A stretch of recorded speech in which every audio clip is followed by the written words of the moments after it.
All right, so tonight we are learning the holy teachings of Reb Tzadok Milublin, Parshat Balak, and so this is an awesome teaching, and this is, by the way, the last time that we're learning Reb Tzadok because we started last year Parshat Pinchas. So this is the complete circle. Baruch Hashem, Mazal Tov, and so we're ending with a bang. We're absolutely ending with a bang, and the truth is that he starts with the Gemara. That the Gemara says in Brachot Daf Yud Bet that they wanted to put this parsha as part of Shema every day. That they wanted part of the prophecy of Bilam to be part of what we have to say every single day in Kriyat Shema. And so the Gemara actually says that the reason why they decided against it is because it's too long, and they felt bad for us that it's hard enough, davening is long enough as it is. So they wanted to cut it down. So that's why they didn't. That's why they didn't at the end put it in. But the Gemara has a whole discussion about what exactly was the thought process. Why did they want to put the prophecies of Bilam? Why did they want to put this into Kriyat Shema every day? And the Gemara says that it's something which is very much on our minds right now because we just finished. Well, hopefully we finished. We don't really know if we finished this, but our war with Iran is called Rising Lion. And why is it called Rising Lion? Because of a pasuk in this week's parsha. It says Hen Am Kilavi Yakum Ukari Kitnas Yimnasa. That it says that the pasuk that Bibi had in mind when he started this war. And he spoke about this. This was like the day before he started the war. So he actually went to the Kotel and he wrote this. He put this pasuk on a note in the Kotel that this pasuk, that this is what he wants to stand for. Hein am kilavi yakum, that we are a nation that we rise up like a lion. So this rising lion, by the way, I read the part of what he meant was that apparently that before the Iran became a Muslim district, it was their symbol was a lion. So like he was trying to say, let's bring Iran back to 1979, and that was part of it. But he absolutely had in mind that there's something about us, that we are rising like a lion. I think the simple understanding of this that we don't just fight defense, we also rise up. We also, when we need to, we go and get them, and that's part of what it meant. But it starts from this week's parsha. This week's parsha says, "Hein am kilavi yakum," that we're a nation that we get up like a lion, and this is based on the psukim of this week's parsha, and that this is the brachot that Bilam said about the Jewish people.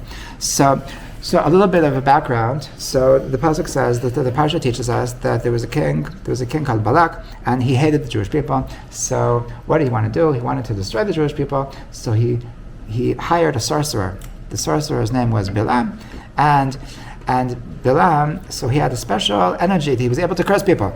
He was the most awesome curser in the entire universe.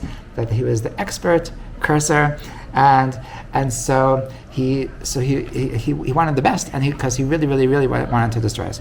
So he comes to Bilam and Bilam says, "Listen, I'm not sure. I'll try. I'll do it. I'll see what I can do, but ultimately, I can't guarantee." Okay, it's like I'll do my best, but I can't guarantee.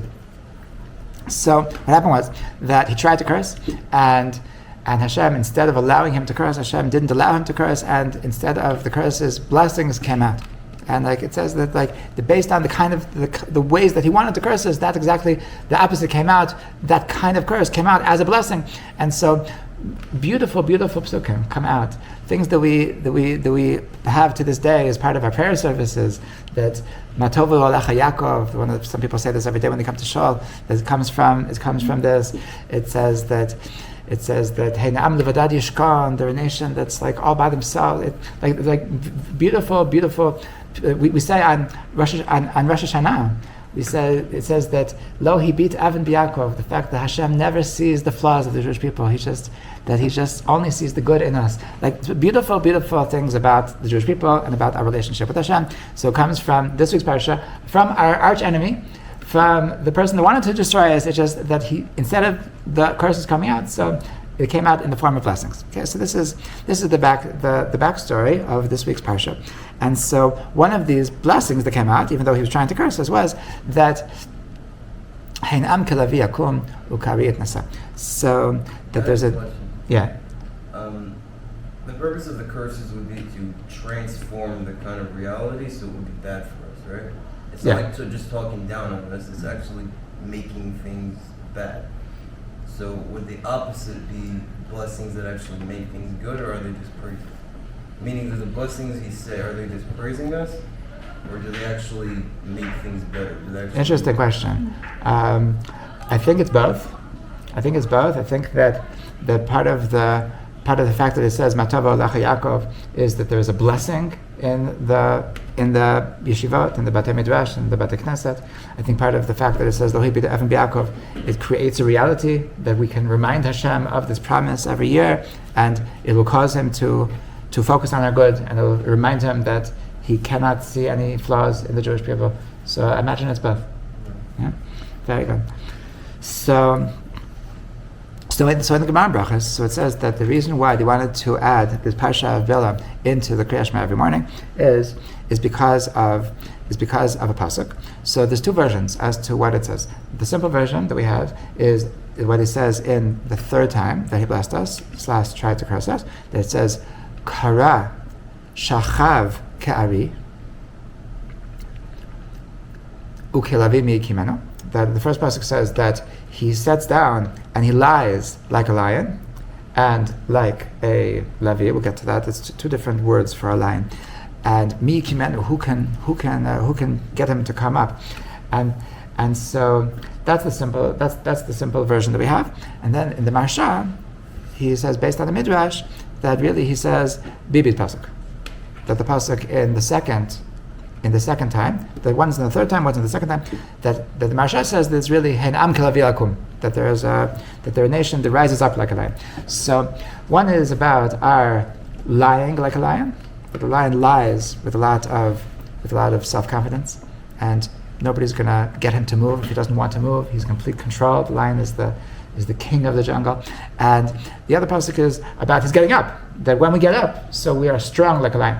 So we're going to talk about later exactly what is the difference between these two psukim, and why one might choose this pasuk or the other pasuk. But the simple understanding is that it's talking about lying down and getting up. So when you think about lying down and getting up, so what's the first thing that comes to mind? That it says in the Torah, B'shach b'cha uvkumecha, when you lie down and when you get up, so you should say the Shema.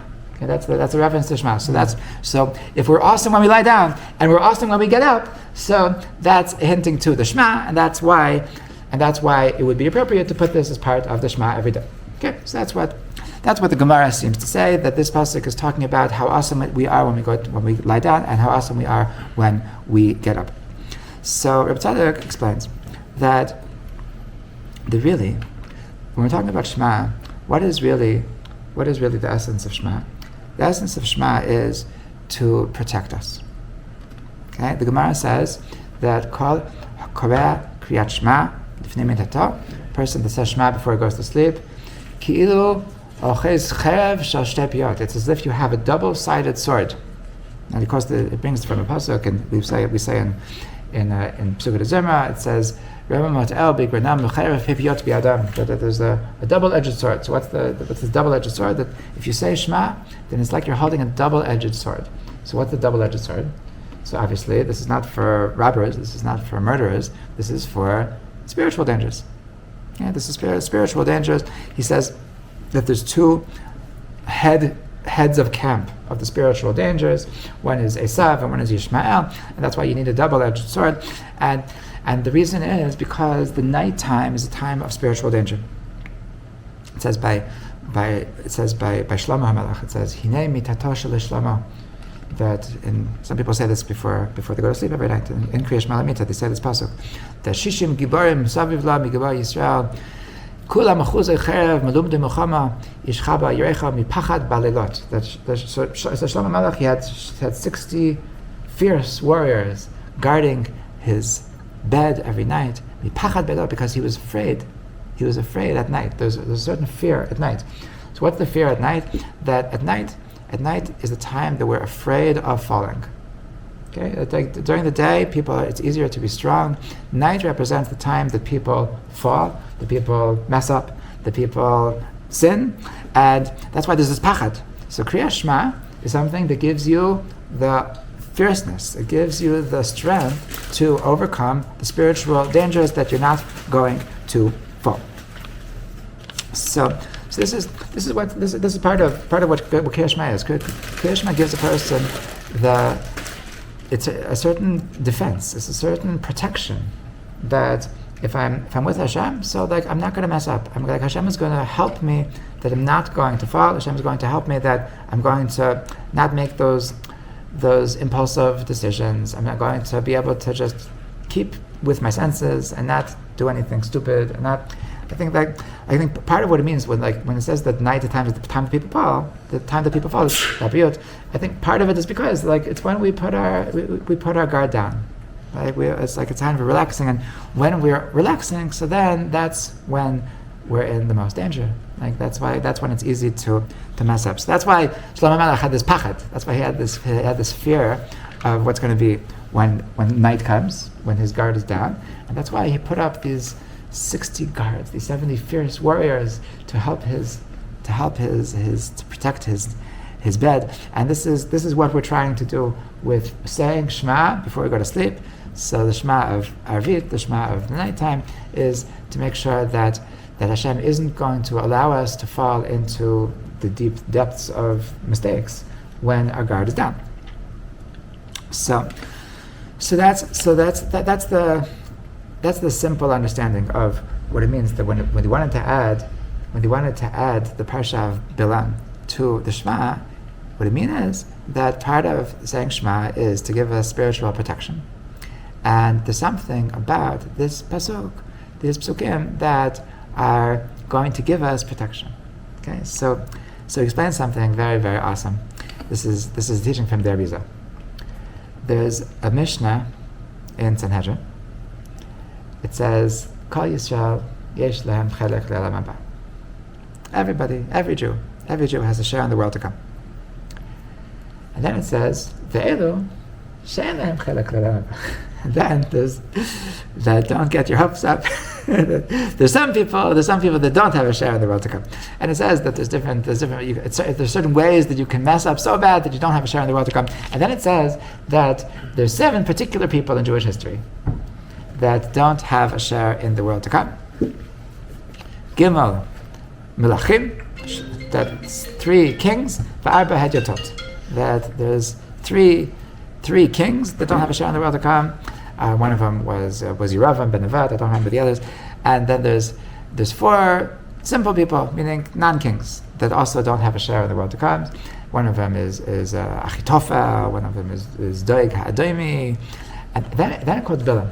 It says Bilam is one of these 7 people that don't have a share in the world to come. They were so bad that they don't have a share in the world to come. So the question is obvious, that it says Kol Yisrael yesh lehem chelek le'olam haba. It says, well, who's talking about Bilam? Bilam is a guy.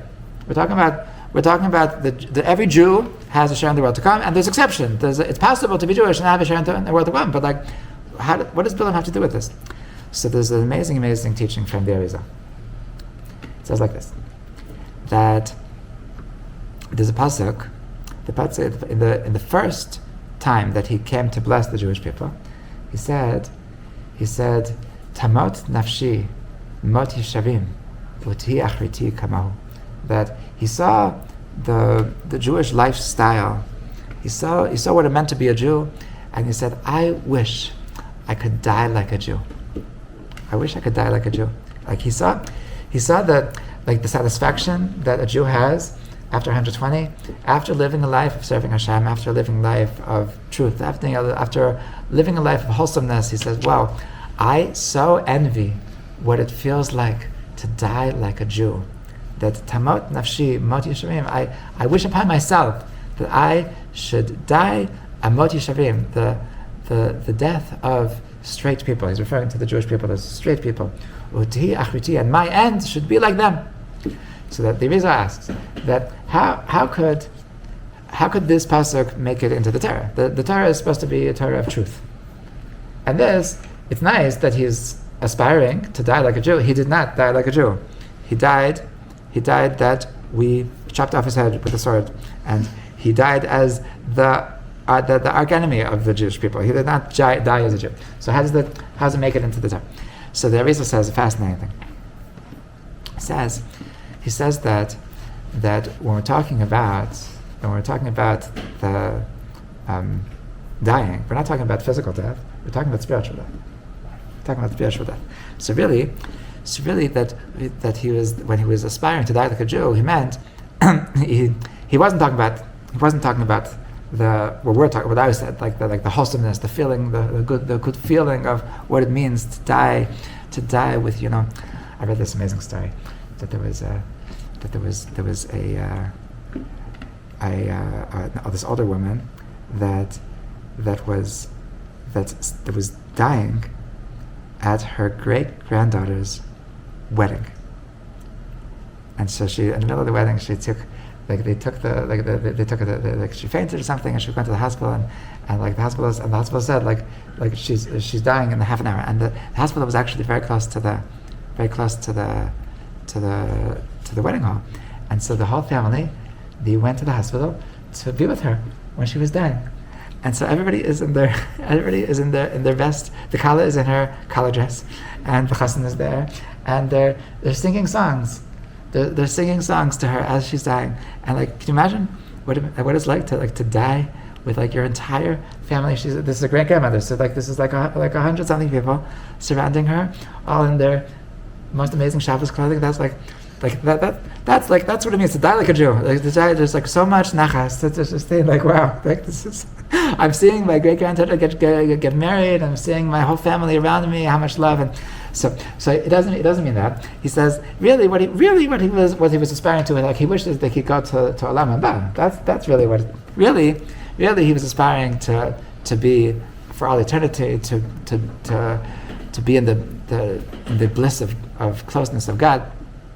So really that's what he was aspiring to, and he says that there's a whole discussion in the Gemara that the Gemara says that when they were writing this Mishnah, so they wanted to put Shlomo Melech into this. Shlomo Melech, so he made some mistakes, and because of these mistakes, they think, maybe Shlomo Melech deserves to be in this list of people that don't have a share in the world to come, and so, but they said, no, you can't say Shlomo Melech. He was so important to the Jewish people. He built the Beis Hamikdash, so we can't put him in. So they switched Shlomo Melech with Bilam. Really, it doesn't make sense to put Bilam in, but they put Bilam in order to save the Jewish people. That if it would be, the Shlomo Melech would have been in.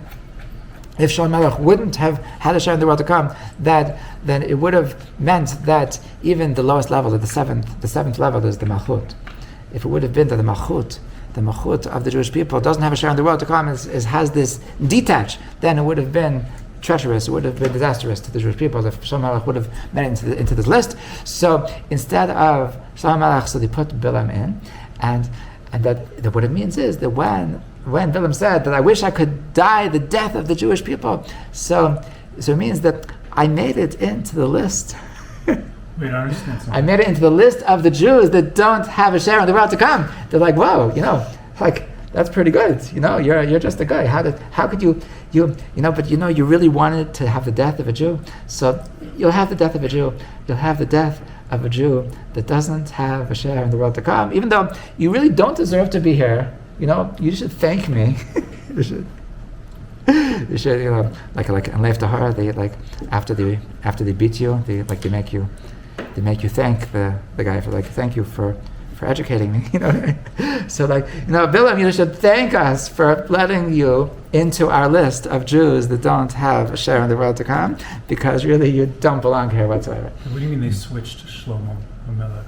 That there was this thought process that Shlomo Melech should have been in the list of people that don't have a share in the world to come. Why? And because of some sins that he did, I don't want to get into it. Okay. Oh, But they switched that the Bilam should be in this list, even though it doesn't make sense that he should be in the list. And that's what it means, that really this pasuk is actually eternal. Really this pasuk of Tamot Nafshi Mot Yeshavim, that he aspires to die to die the death of a Jew. So he can die the death of a Jew, that he's made it into the list of the Jews that when they die, that they don't have a share in the world to come. Okay? So Tzadok explains. That's the teaching of the Arizal. Okay? That's the That's what the Rizal writes in this week's parasha, and so Tzadok says that you know why it's like that it's one of the things about we know about Bilam is that he had a horrible perspective. It's said that he was blind in one eye, and the Mishnah says in Pirkei Avot that one of the most defining factors of Avraham Avinu is his ayin tova, and on the opposite side of the spectrum, so if you have the opposite character traits, then you're mitamidav shel bilam harasha ayin ra'ah. Like the most defining factor about Bilam is his ayin ra'ah, that he has a really, really bad perspective. He has a bad eye. That he has that the way he looks at the world is with a garbagey eye. Like everything he looks, he sees trash. He sees the bad in everything, and that's why he was so awesome at cursing. The art of cursing requires that you see the bad in everyone.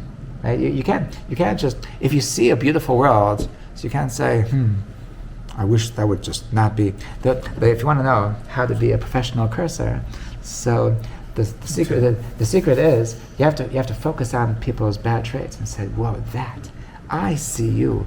You are just broken. You just don't have what it takes. Look at you. You have such bad personality. You have such bad talent. I see that you are just a failure. I see that you are nothing. I see that you're a loser. And to focus on the bad in everybody, and to just like flush it out, and to say, I'm really into that, and focus God's energy onto that. That's how you curse people. Okay, it starts from the ayin ra. It starts from your perspective. Okay, so he was the champion of having a negative perspective on life, and seeing the worst in everybody, and so when he would look at anybody, so he would always see their flaws. He would always see their mistakes. He would always see that what's missing in them. So now, I also heard he knew the exact milliseconds when Hashem allowed to get mad, to get angry. Nachon. That was also his talent. But it wouldn't have worked. But it wouldn't have worked if he wouldn't have been able to focus on the bad. Because what are you going to say during that moment that Hashem is angry? So what are you going to say? Hashem, I know they're great, but do something about it. Right? So the secret is that during that moment that Hashem is angry, to say, look at it, they deserve it. Look at how bad they are. Look at what losers they are. That's the secret. That's the secret to actually having your curse work. Okay, it starts with having a negative perspective. So he says there's a very interesting midrash that Tzadok brings. It says that Moshe, so he loved the Jewish people. So when he talked about the Jewish people, so he called them the stars. Right? The pasuk says that Hashem put you like the stars. Balaam, he hated the Jewish people, and so that's why he calls the Jewish people afar. He calls them dust. He says, "Mi mana afar Yaakov." And Hosea, one of the prophets, so he was a Benoni. He didn't love them. He didn't hate them. So this is the pasuk in the Haftarah of Bamidbar.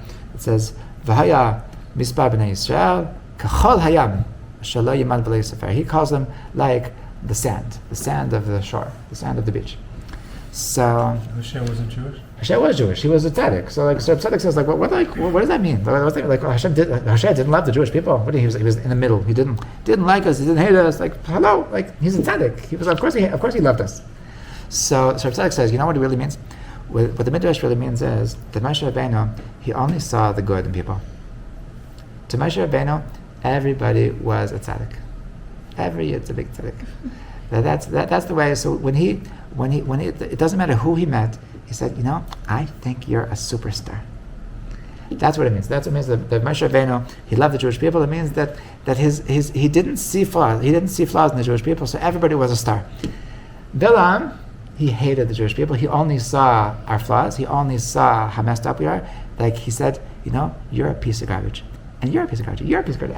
Everybody's a piece of garbage. That's what it means that he saw the afar. He saw that everybody he saw, he said, I think that you're just like dust. I think you're just a nothing. I think you're a nobody. And Hoshea, so he was a Bedouin. That means that he saw people for who they were. Okay? It wasn't like Moshe Rabbeinu that he only saw goodness. That he saw people for who they were. So that's in the middle. That's what it means that he was like sand. Like there's something like I don't see you like sand is something like on the border between civilization and between the seas. Like he saw like in the middle. He was able to see things like on a more level-headed kind of perspective. Okay, so that's how he explains the Midrash. So Bilam, his thing was that he only saw badness, he only saw evil, he only saw nothingness, and so when he's aspiring to be like a Yid, so what kind of Yid does he see? Every Yid's a Rasha. If you're Bilam, so every Yid's a Rasha. So of course, when he's aspiring to be like a Yid, so he wants to be like a Rasha of a Yid. So that's why he says, you wanted to be like a Yid, I'll make you like a Yid. You'll be the Yid, you'll be the seventh dwarf that doesn't have a share in the world to come. You'll be I grant your wish. So that's why that in his desire to have the end of a Yid, to have the death of a Yid, so his whole tfisa, his whole way of connecting to a Yid is to connect to the worst people, the worst people, the Jewish people. So now Tzadok takes this a step further, and he says that really what Bilam really was connected with, like subconsciously, Bilam was connected with the lowest rung of the Jewish people. Really, that was his. That's where he saw people. He saw the Rishaim. He saw the evil, and even when he's talking about the Jewish people, so part of what he understands is that the awesomeness of the Jewish people who are Rishaim, okay? Which might remind you that this is really Rabbi Nachman, right? I've said this before, that Rabbi Nachman's whole thing is what to do when you fall, what to do when you mess up. That we said that they call the Likutei Moharan the Sefer Shel Rishaim. That this is what do you do? Like there's nothing. There's a lot to do to make sure that you're a tzaddik, to make sure that you get further and further. There's a pasuk. That says in Tehillim, Mi yaleh b'har Hashem, u'mi yakum b'mkom kodsho. Who will rise up to the mountain of God, u'mi yakum b'mkom kodsho, and who will be able to sustain himself? Who will stay there? So there's a famous word that there's one talent to be able to rise up the mountain. But there's another talent to be able to stay. That this is something that it's easy. It's easy to be inspired. It's easier to get some kind of something in your head to like, yes, I want to jump up. I want to move to Israel. I want to start keeping Shabbos. I want to start being super religious. But they never teach you resilience. They teach you endurance. Like they never teach you like how to deal with when you're no longer inspired. That's miyakom bimkom kodsho. It's not enough. It's not enough to learn how to be inspired. It's not enough to learn how to grow. Like if you take a survey of why people come to yeshiva, so like 98% will say, because I want to grow. Right? That's what people are looking to do. And the pasuk is telling you, that's not enough. If you just learn how to grow, then you're not going to make it, because growing is only one small part of the journey. You also have to know how to stay when you're not inspired anymore, how to stay when it's hard. That's endurance, that's resilience, that's miyakom b'mkom kodsho. And then comes Rabbi Nachman. Rabbi Nachman says that it's important to know how to grow, it's important to know how to be resilient, but there's another talent you also need, and that's what to do when you fail, what to do when you fall. Okay, how to pick yourself up after you've messed up. Okay, and this is the third a third kind of talent that it's not enough. It's not enough to know how to be resilient, because if you know how to be resilient, but like once you give up, once you slipped, so then you feel, okay, now I'm finished. Okay, and this is like in every challenge. Like you need to know like what to do when you looked at yourself and said, oh my gosh, I failed. And they always told me I would fail. They were right. And like just that ability to just like dust yourself off and just to pick yourself up. So that's a different talent. It's not gonna. That if you don't learn it, then you're not gonna get it. And you know who teaches us this talent? Willem teaches this talent. That's what it means. That's what it means that kara shachav ka'ari u'kalavi mikimenu. That they fall down, but when they fall down, they're still a lion. U'kalavi mikimenu. That who can break them up? So the Tzadok says, you know what it means? Mi kimenu. Mi is 50, is 40, and 10. Mem is 40, and Yod is 10. So mi kimenu. You know what it really means? Mi kimenu. Mi kimenu means that there's an energy of 50, which is the Ein Sof. The Ein Sof means that there's this place that beyond comprehension is symbolized by the number 50. Because 49 is the world that we can deal with. We can count to 49. It's 7 times 7, and then 50 represents the beyond. And mi kimenu means that even when you fall, but mi kimenu, that Hashem is always going to be with you, even if it doesn't make sense. Even when the rules said that, okay, that after you get kicked out of school 3 times, then we don't take you back. But mi kimenu, that like it doesn't have to make sense. That Hashem says that there's always a way back. That it's completely impossible that you're going to be written off. That it's completely impossible. And that's what it means. Mi kimenu. So he quotes that there's a question in the Balak that we said that there's 2 pesukim. There's Bibi's pasuk and then there's the Gemara's pasuk. I mean Bibi on the Marsha against the simple version. That right when he called this word that hen am kelavi yakum. Right? So the Balak asked, how come the first time in Bibi's pasuk when it says hen am kelavi yakum ukari et nasa, so it's first it says lavi and then it says ari. And in the second pasuk, kara shachav ka'ari ukilavi mikmenu. That how come the first time it says lavi and then it says ari. Then in second pasuk first it says ari and then it says lavi. Okay, that's what the Balak asks. So Tzadok says that it really means 2 different things. That there's a Gemara that lavi and ari they're synonyms for a lion. They're different terms for a lion. They're both terms for a lion. But it says in the Midrash that the word lavi is connected to the word lev. Lev means heart. So the word lavi, so it's actually a reference to the fact that when a lion roars, so it melts people's hearts. They became terrified. Okay, so the word lavi is a reference to the fact that when we roar, we terrify the people around us. The word ari, the Midrash says, is a reference to the oldest lion. That at the end of that when he's the head of the clan, okay, when he's the one that everyone bows down to, then he's called the ari. Okay, so when he's younger, when he's middle-aged, I think the earliest is called kfir, and then there's other names, but like the middle-aged is called lavi. Then when he's in bros, then when he's the head of the clan, when he's the head of the family, then he's called an ari. So that when we say that the lion is the king of the jungle, so true kingship doesn't actually require roaring. I read once that that how much authority you convey, how much authority you give over, is expressed in your tone of voice. Okay, if somebody's doing something that I don't like, so if I don't have a lot of authority, I'm going to use a high pitch. If I have a lot of authority, I'm going to use a low pitch.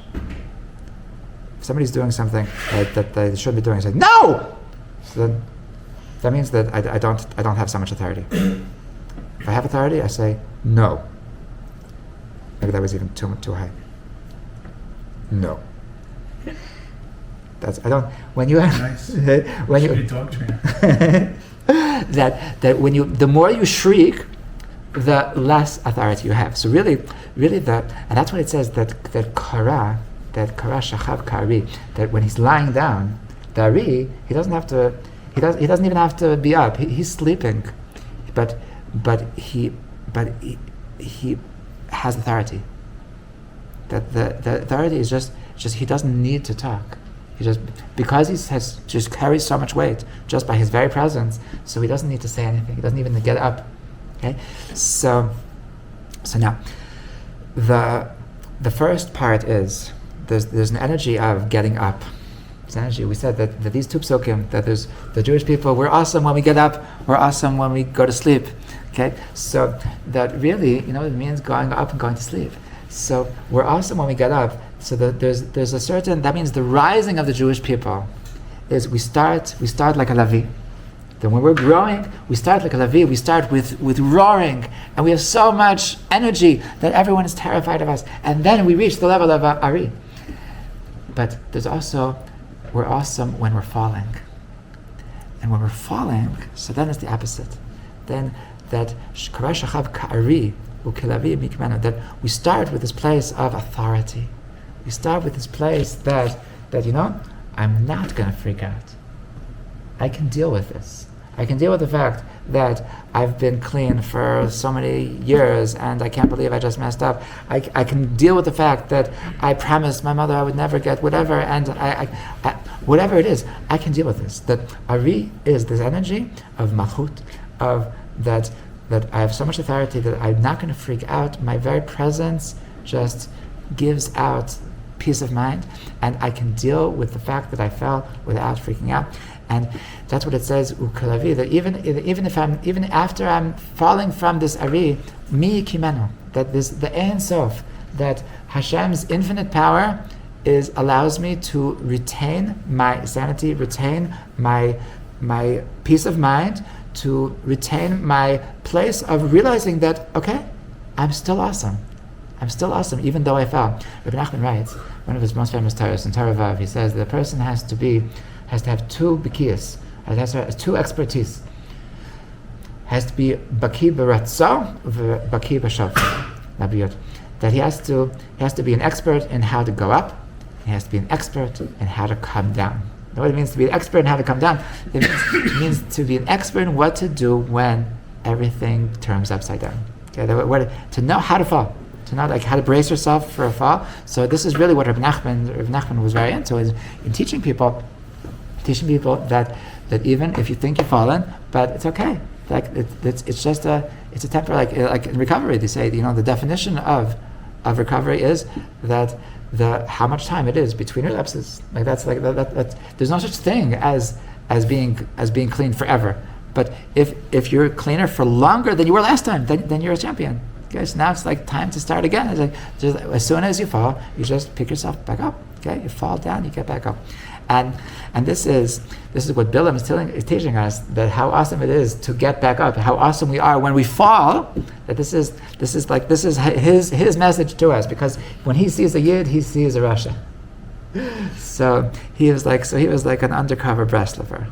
So he's teaching us, you know what's so beautiful about you Jewish people? That even the Rishayim, even when you fall, that you know how to pick yourselves up, you know how to get back up. And this is really the what is the necessary part of being a Jew. This is it's so critical that if it wouldn't have been so long, they would have had us read this every single day. They would have had this the twice a day. Just remember that part of being Yid is that when you fall, so it's okay. Just dust yourself up and get yourself back up. And the truth is that this is really part of being a Jew, is part of being a human being, is to know that we're not angels, and that it's part of our existence is that trial and error, and to know that nobody's perfect, and Hashem is always with us. Hashem is with us when we fall.